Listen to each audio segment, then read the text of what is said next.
One of the common questions that lands in my inbox is, Ruthann, if I were to start growing woody shrubs for my cut flower farm, what are the ones that I should start with? And that's a really great question. And that is the question that we're going to dive into in today's video.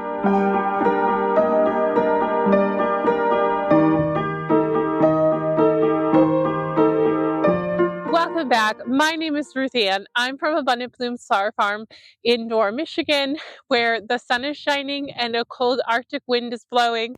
I'm just enjoying the moment of sunshine here. I grow on about an acre in West Michigan. I sell almost exclusively to florists, which is how I sell my flowers. I grow alongside with my 5 children, whom I also homeschool, and we kind of do this all together. In this video, I'm going to break down the top 10 woody shrubs that I would recommend that you start with, obviously depending on if they're hardy to your zone, but the top 10 that I recommend starting, or at least the ones that I started on my flower farm. Again, this is slightly nuanced. If one of the shrubs on this list is not hardy to your zone, obviously that's not a good shrub for you, but this is what's worked for me on my farm. I'm in zone 6A. We used to be 5B. It's been really cold this winter, much more like a 5B winter, and our frost-free days are from mid-May until mid-October. Although honestly, the spring frost dates can definitely vary. Our last frost in 2025 was June 2nd. So that kind of gives you an idea of where I'm growing and what kind of, growing conditions that I'm in. Obviously, there's lots of snow right now. We get a lot of snow in the winter, which does also help insulate our, woodies and such, obviously. Also, if you're intimidated by selling flowers to florists, check out my free download, Tips for Selling Flowers to Florists. That might help you get started and give you a few tips so that you can confidently think about starting to sell flowers to florists. So what do I mean by a woody shrub? So sometimes people get confused. So I just want to kind of define what that is. So a woody shrub is different than a perennial, and not to be confused, certain varieties of plants can be annuals, perennials, and woodies. Just keep that in mind. I don't know that most of these can fall into those categories, but there's a few plants out there that can. So a woody shrub is something that comes back every year. So in that sense, it's return, so it's sort of perennial, but it's one thing that doesn't grow back from the base. So in my understanding is perennials grow back from their roots and their crown roots, and then they grow from there and push, green growth. Woody shrubs don't do that. They grow back from previous stems. I'm not a scientist, but that's my understanding kind of briefly of woody shrubs. Now, not to be confusing, there are some woody shrubs that you cut all the way back to like 6 inches, especially when you're growing for cut flower purposes, so that they will grow nice, tall, big, straight, new growth stems. So it's not that they're not putting on new growth and potentially putting on feet of that every year. It's just the kind of the definition of the plant. Okay, very briefly, before I get into my 10 shrubs, why do I consider woody shrubs to be valuable on a cut flower farm? Honestly, there could be a whole video about this, and actually I did create a whole video about this, but very briefly, they set your farm apart from other flower farms in the area. They give you season extension. You can get early spring flowering stuff and winter branches and berries into the winter and fall months, and you can grow unique varieties that are hard to source, so they're valuable to local florists. And also, some of them can have very long harvest windows, which I always find really valuable in a crop as well. If you can harvest it over a period of months versus, some crops you have like an hours long harvest window, thinking of like a peony or a tulip. A lot of perennial shrubs are not like that. Not all of them, but some of the ones on this list fall into that category. Generally, they're more resilient to weather, drought, extreme heats, and cold once they're established, of course. And they can be lower maintenance also once they're established, because they're coming back year after year.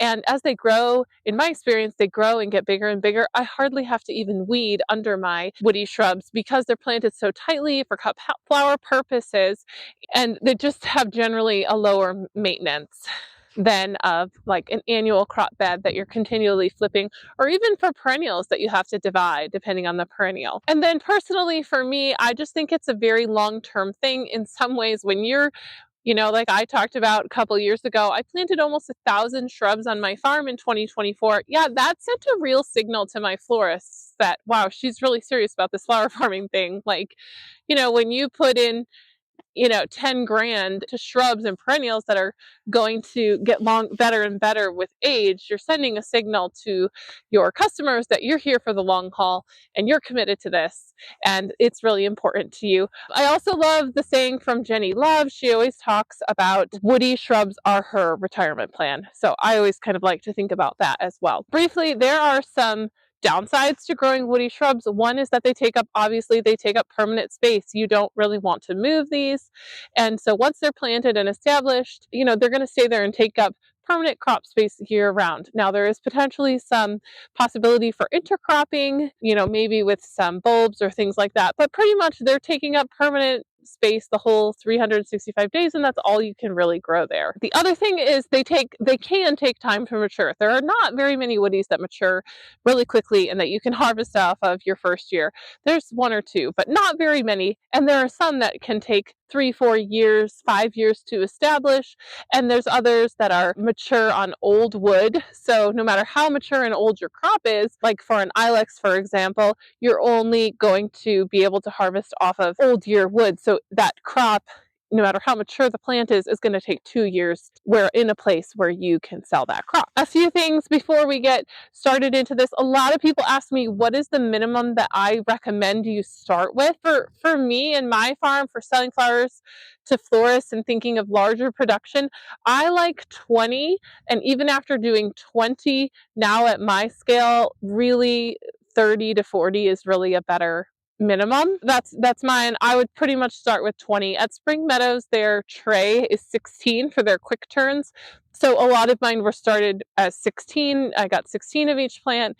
And then the next time I ordered, I ordered 2 trays of everything, making that 32 as a minimum as well. So, sometimes it kind of depends on what quantity you can buy the plants in, but I would shoot for about 20. And just case in point, I bought 10 Diravilla, I think that's called, from Farmer Bailey. He sells them in 10s, and I had this little spot and I bought it, and I actually really like that plant, but I only have 10 of them, and so I really am like, should buy 10 more at least, or potentially 20 more to even make it a crop that's valuable enough to have in my crop rotation. Okay, now let's get into the meat of this. So grab your cup of coffee. So here's my list, and they're not necessarily in a super particular order, but they kind of are. Like, they're kind of grouped together. So if you've followed along with me for any time, you will probably not be surprised at my top couple picks here. So the first one that I have on my list is Ninebark. Why do I like Ninebark briefly? Because I like Ninebark because it comes in a lot of different varieties. It's hardy to multiple zones. If you really want to know more about the plant, I have a video all about Ninebark and Smokebush. They're together. So check that out if you want to know more specifics. But it comes in many different varieties. There are so many of them that are great for cutting purposes. And like I said in the intro, it has a long harvest window. So you can pretty much harvest it once it's mature, which for me is like in the July timeframe, all the way until frost. And it usually looks really great all the way till frost. It comes in big leaves and little leaves and dark and green and almost like maroon, and there's just so many great different varieties. Florists love it. They really need these tall statement pieces. I also have a smaller leaf Ninebark, and my florists really also like that one as well. This is also a crop that they're used to buying and dealing with, and so they need it for these big installs as well. Then the second one on my list is Smokebush. Also not surprising if you followed along here. Again, I have that video about Ninebark and Smokebush together. In a lot of ways, they're kind of similar as far as how you treat them with harvesting and such. But I actually potentially like Smokebush more than Ninebark.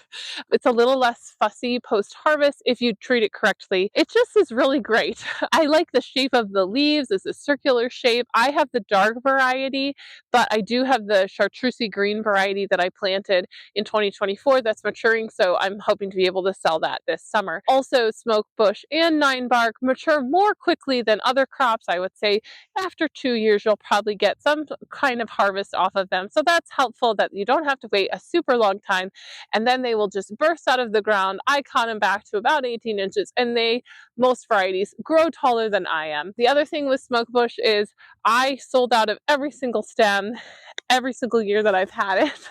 And as they mature and get bigger and bigger, I get more and more stems, and I've planted more of them, and I still just keep selling out of them. They're just very dramatic and moody for the fall tones, and people really like that crop.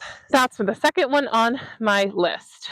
Okay, it looks like warm out here, but it's actually like 17 degrees with a wind chill of probably like 5. It's really cold out here. I'm taking some coffee. The third one that I have on my list is hydrangeas. So again, hydrangeas come in a lot of different varieties, and some might be hardy to your zone and some might not be hardy to your zone. Not every variety is hardy to my zone, so I don't grow all of them, but I like the ones that bloom on new wood because then you're always going to have bloom.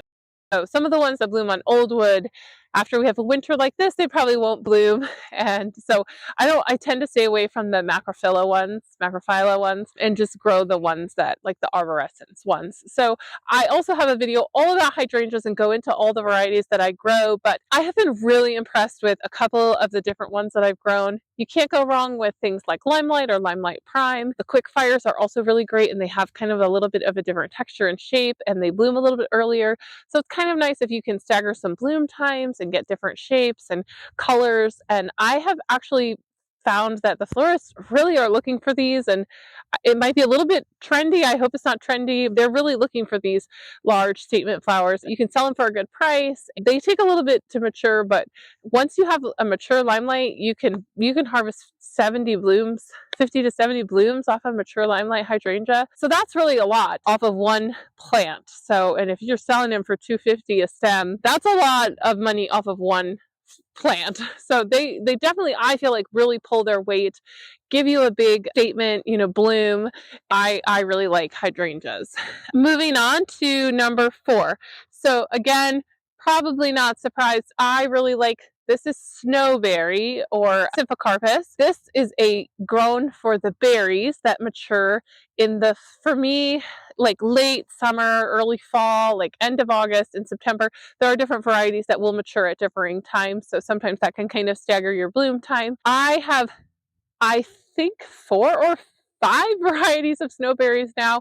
Farmer Bailey has put out some really great varieties of late, so that's been really great. Adding in some different pinks and different whites, and like I said, having earlier and later bloomers, or they're not blooming, they're maturing into the berries. So I talk about this in the video that I have about snowberries, but sometimes in the fall, at the end of the season, you're just really tired, and sometimes you have things that have maybe not gone well, and like you're just needing more crops and different things. And then your snowberries come into maturity, and it's just like this rock star plant that's maturing, and you've got this really great new flower to add to your inventory, and people are really excited about it. Wedding and event florists love it.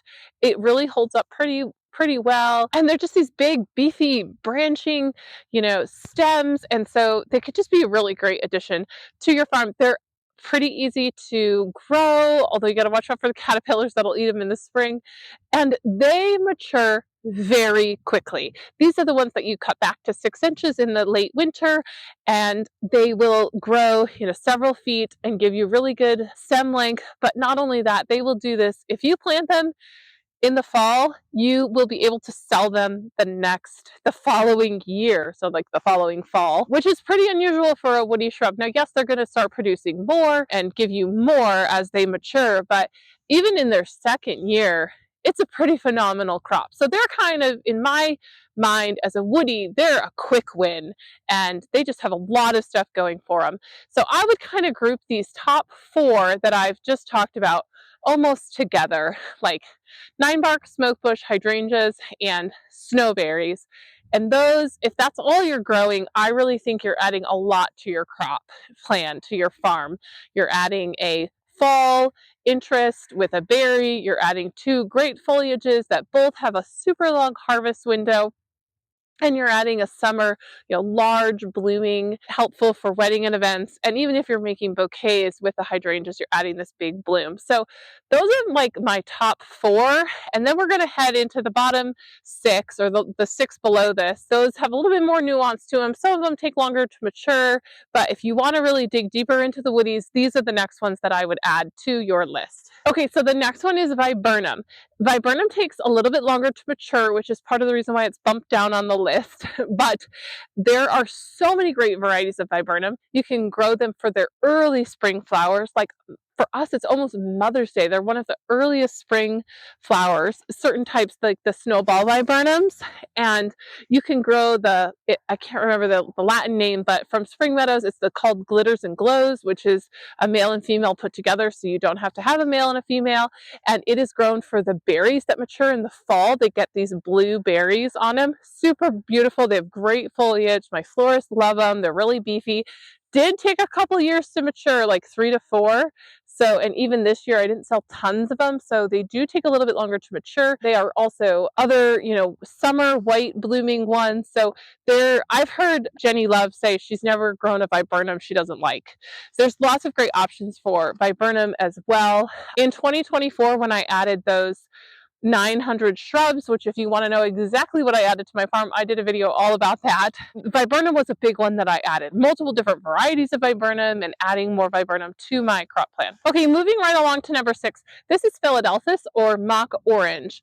So I actually don't have any of this mature yet, but I've had so many requests for it. I've had so many people contact me asking me for it. I've had so many people excited that I'm growing it. It's on this list of top 10. So Philadelphus is like a June flowering branch. It's got white flowers on it. I actually have 3 different varieties of it growing, and I had some bloom like 6 inches tall this spring, and they were beautiful. So I'm really excited about having multiple varieties of mock orange. They're very fragrant. They only bloom for a couple weeks of the year, like maybe 2. So that makes them really special, and they're really sought after. They bloom at a great time for wedding and events, obviously, or at least here in Michigan they do. June is a great time for them. The next one on my list is Spirea. So this is number 7. Again, kind of the same deal. They grow these white flowers on these arching long stems that are a flowering spring bloomer. They bloom before the mock orange. Florists ask for them. I mean, I've heard a florist say you can never grow enough Spirea. Like you can never have enough Spirea. Again, shorter harvest window. They're only available for a short period of time, but there are wedding and event florists that are definitely hunting for these, trying to get them. Also, mine are 4 years old and I've never sold them. So maybe I don't have the best variety. I'm not sure, but that's the variety I was able to get from Spring Meadow, the Spirea Bridal Veil, and that's kind of the standard. So I'm still kind of waiting for it. It does take longer to mature, hence why it's farther down on my list. But again, this is your retirement plan. These are not necessarily quick wins. These are the plants that you're setting yourself apart with, that you're going to have that other people aren't going to have because you planted them yesterday, right? Okay, next one on my list. Again, another spring flowering shrub. This is Quince. This is also one that I do not have mature yet, but I'm really looking forward to it. I know it grows well here. I've seen it from other flower farmers here in Michigan. So flowering quince, they make new thornless varieties that are really great and have florists really excited. It comes in lots of different colors: peach, white, pink, those kind of spring colors. It's a spring bloomer and it just gets everybody really excited. You can force them. I don't have any experience with that, but some of these early flowering stuff, you can even do things like that, forcing them, even extending your bloom window. Okay, next is lilacs. I debated this one, but I put it on this list. Lilacs have a very short window, but they're also very short for everyone, and they're slightly different. So even here, like my lilacs are going to bloom a week later than the people that live on the lakeshore, just a half an hour from me, because we're in a different zone, because they're slightly warmer because of the lake. So it's, even if you live close to other people that have lilacs, theirs will probably bloom slightly different timing than yours. The reason why I thought about not putting them on this list is because the best ones are really the older varieties, and the variety that I have, while it's a beautiful shrub, it just is not the best for cut flower purposes. But with that being said, if you ever hear Carl from Green Park Nursery, who has a huge woody farm in Ontario, their top seller is lilacs. But they're kind of difficult to source the good ones. So if you know of a good wholesale nursery for sourcing lilacs, let me know. Otherwise, I'm probably going to be hunting at older nurseries for gallon pots because I haven't been able to find a very good source for them. I do think that they're a really great woody to have on your farm for the spring blooms. Okay, and then last but not least, number 10, this is sort of two parts. I have dogwood and ilex or winterberry. So I planted both of these on my farm in 2024. And again, if you're thinking about season extension, this is winter. So this is going to give you winter berries and winter sticks. And so that kind of just is a whole nother aspect of your farm, but it can make you, give you like a well-rounded woody shrub, farm. So one of the reasons why I personally planted a lot of these in 2024 in my big woody planting was because I have an area of my farm that's very boggy. We have clayish soil, and all the drainage from our property and our neighbor's property all kind of goes to this front low area of our farm, and it's very wet. Well, you can utilize that and monopolize on that. I had no crops growing there. I had no cash crops growing there. It was just an area that we kept on mowing. So I did a lot of research about what to grow and what to grow there. And both of these crops like wet feet, like bad soil, and they don't mind being wet. And they're actually thriving. They're not mature enough for me to harvest off of, but the plants themselves look great. And we had a lot of water in that area this past year. So anyway, that was one thing that I added on my farm. Plus, this gives you, winter sales potential without adding too much work. Obviously, I don't know that from experience because I haven't sold them yet, but that's my goal, is that this will round out our farm in a way with extending the season. One of the ways that I chose what to add to my farm was obviously when I was doing this, I've been farming for 4 years when I was adding in a big woody addition, which I first planted some in 2022 and then really felt like, yes, woodies are a great investment. I'm going to invest pretty heavily into them, and added the ones in 2024, was I talked to my florists. I had relationships with them, and I asked them, what is hard for you to source? What do you want more of? And talked through with a couple of the florists, and the same answers kept coming up for me.